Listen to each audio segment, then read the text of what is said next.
कहानी कैमरे में कैद अजनबी। सना को तस्वीरें लेने का शौक बचपन से था। उसके लिए कैमरा सिर्फ एक औजार नहीं था, एक सच्चा हमसफर था जो हर मंजर को, हर लम्हे को हमेशा के लिए रोक लेता। मगर कुछ हफ्ते पहले एक अजीब बात हुई। उसने जब हाल ही की खींची गई तस्वीरों को गौर से देखा तो हर तस्वीर में एक साया मौजूद था। कोई धुंधला सा शख्स, लंबा कद, पुराना लिबास, चेहरा अधधुंधला, जो या तो किसी दरख्त के पीछे खड़ा होता या किसी दरवाजे के साए में या भीड़ में चुपचाप देखता हुआ मिलता।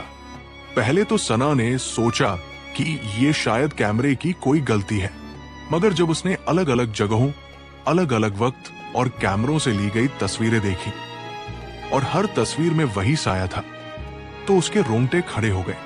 उसने पुराना एल्बम निकाला और अपने बचपन की तस्वीरें पलटनी शुरू की। एक तस्वीर में जो उसके दादा अब्बा के साथ ली गई थी, वही साया उसी लिबास में, उन्हीं आंखों के साथ पीछे खड़ा हुआ था। अब ये कोई इत्तेफाक नहीं था, ये कुछ और था, कुछ जो बहुत पुराना था। सना डर और ताज्जुब के साथ अपने मोहल्ले के सबसे बुजुर्ग शख्स हाशिम बाबा के पास गई।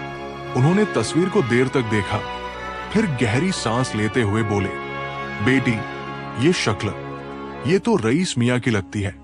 रईस मियां कौन? सना ने पूछा। एक जमाना था जब रईस मियां हमारे गांव के सबसे शरीफ और तन्हा इंसान माने जाते थे। कहते हैं 50 साल पहले एक मेले में गए और फिर कभी लौटे नहीं। आखिरी बार उन्हें किसी फोटोग्राफर के साथ देखा गया था। उसके बाद न कोई सुराग, न पता। अब सना को जैसे सब कुछ जुड़ता हुआ नजर आया। वो साया जो हर तस्वीर में था, क्या वो रईस मियां हो सकते हैं? उसने दोबारा सभी तस्वीरों को ध्यान से देखा।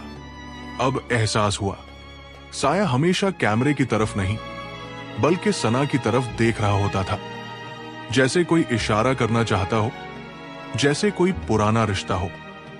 आखिरकार सना उसी पहाड़ी इलाके में पहुंची जहां पहली बार साया दिखा था। इस बार कैमरा साथ नहीं था, सिर्फ दिल में सवाल और आंखों में यकीन था। थोड़ी देर बाद उसे वही साया दूर खड़ा दिखाई दिया, एक सूखे दरख्त के साए में। वो जैसे ही उसकी तरफ बढ़ी, साया धीरे धीरे हवा में गायब हो गया। वही जमीन पर पड़ी थी एक पुरानी जेब घड़ी, जिस पर लिखा था, रईस मियां 1903।